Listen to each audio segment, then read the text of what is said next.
सोचो, इतना टाइम हो गया टोनी स्टार्क को जानते हुए, लेकिन क्या तुम्हें पता था कि उसका एक बड़ा भाई भी है? एक ऐसा आदमी जो टोनी से भी ज्यादा इंटेलिजेंट और डेंजरस है, इतना कि कई मार्वल हीरोज भी उससे डरते हैं। ये स्टोरी मार्वल अल्टीमेट यूनिवर्स में सेट है। यहाँ सिचुएशन ऑलरेडी क्योटिक है। निक फ्यूरी को शील्ड के डायरेक्टर के पोस्ट से हटा दिया गया है और कैप्टन अमेरिका रोग हो चुका है जब उसे पता चलता है कि विलेन रेड स्कल एक्चुअली उसका खोया हुआ बेटा है। अब नई डायरेक्टर कैरल डैनवर्स डिसाइड करती है कि सिचुएशन कंट्रोल करने के लिए उसे फ्यूरी की हेल्प चाहिए। इसीलिए वो फ्यूरी को वापस हायर करती है। फ्यूरी एक नई हीरो टीम असेंबल करना स्टार्ट करता है और तभी एंट्री होती है टोनी के बड़े भाई ग्रेगरी स्टार्क की। जब फ्यूरी ग्रेगरी से एयरपोर्ट पर मिलता है तभी उसका एटीट्यूड क्लियर हो जाता है। वो अपनी फ्लाइट को लेकर कंप्लेन करता है और असिस्टेंट को बोलता है जेट को स्क्रैप करके नया खरीद लो। हॉकाई उसे ड्रिंक ऑफर करता है, लेकिन ग्रेगरी उसे इंसल्ट कर देता है और अल्कोहलिक बोल देता है। ग्रेगरी क्लियरली टोनी जैसा नहीं है। टोनी स्मार्ट है, लेकिन ग्रेगरी रूथलेस जीनियस है। ग्रेगरी की डार्क एक्सपेरिमेंट्स। हेडक्वार्टर्स पर ग्रेगरी रिवील करता है कि उसने कुछ हीरोज ऑलरेडी रिक्रूट कर लिए हैं, जैसे वॉर मशीन और ब्लैक विडो।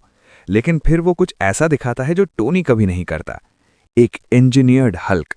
ये रियल हल्क नहीं है, बल्कि ब्रूस बैनर के स्टेम सेल से बनाया गया इंटेलिजेंट हल्क, जिसे लोग नर्ड हल्क बोलते हैं। फिर एक और क्रीपी क्रिएशन दिखता है, एक क्रीचर जो स्पाइडरमैन जैसा लगता है और लोगों को सिर्फ बातों से मेंटली डिस्ट्रॉय कर सकता है। ग्रेगरी वॉर्न करता है, इससे एंगेज मत करो, यह आदमी को कुछ ही मिनट्स में सुसाइड तक पुश कर सकता है। Mission begins. टीम का मिशन है कैप्टन अमेरिका को ट्रैक करना और रेड स्कल को एलिमिनेट करना। फ्रंट लाइन पर हीरोज फाइट करते हैं, जबकि ग्रेगरी उन्हें एडवांस वेपन्स और टेक्नोलॉजी सप्लाई करता रहता है। लेकिन ग्रेगरी की ब्रुटैलिटी तब दिखती है जब वो वॉर मशीन के आर्मर में न्यूक्लियर वेपन इंस्टॉल कर देता है।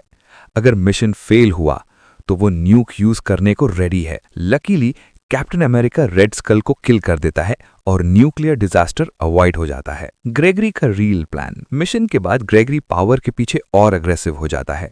वो मैनिपुलेशन और इंटेलिजेंस यूज करके हीरोज को एक दूसरे के अगेंस्ट टर्न कर देता है। फाइनली वो शील्ड का लीडर बन जाता है और सीक्रेटली निक फ्यूरी को किडनैप कर लेता है। जब फ्यूरी पूछता है कि बिलियनर होकर भी वो शील्ड क्यों रन करना चाहता है, ग्रेगरी कहता है टोनी और मैं बचपन से कंपटीशन में हैं। वो कार बनाता है, मैं रॉकेट बनाता हूँ।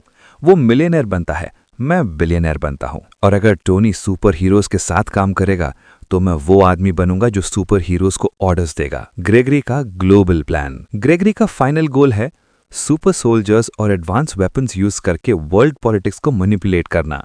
वो डिफरेंट कंट्रीज में रेवोल्यूशन स्टार्ट कर देता है ताकि उन्हें फोर्स करके अमेरिकन पावर के साइड अलाइन करा सकें। और अपनी प्लान को प्रोटेक्ट करने के लिए ग्रेगरी निक फ्यूरी को किल भी कर देता है। Final battle, Stark versus Stark. जब हीरोज को ग्रेगरी की प्लान का पता चलता है तो एक मैसिव बैटल स्टार्ट हो जाता है। थॉर, कैप्टन अमेरिका और बाकी हीरोज ग्रेगरी का सामना करते हैं। टोनी भी अपने भाई के अगेंस्ट खड़ा हो जाता है। ग्रेगरी टोनी को मॉक करता है और कहता है तुम्हारी आर्मर मुझे नहीं रोक सकती। लेकिन टोनी एक नई इन्वेंशन रिवील करता है, इलेक्ट्रोमैग्नेटिक पल्स। ये पूरे एरिया की इलेक्ट्रिसिटी 15 सेकंड्स के लिए शट डाउन कर देता है। इस चांस का यूज करके हीरोज ग्रेगरी को अटैक करते हैं। थॉर का अटैक ग्रेगरी को सिवियरली इंजर कर देता है। टोनी एक्चुअली उसे मारना नहीं चाहता था, लेकिन सिचुएशन कंट्रोल से बाहर हो जाती है। The strange Stark brothers. Story के एंड में निक फ्यूरी कैरल डैनवर्स को कहता है टोनी और ग्रेगरी का रिलेशनशिप बहुत मेस्ड अप था, लेकिन सारी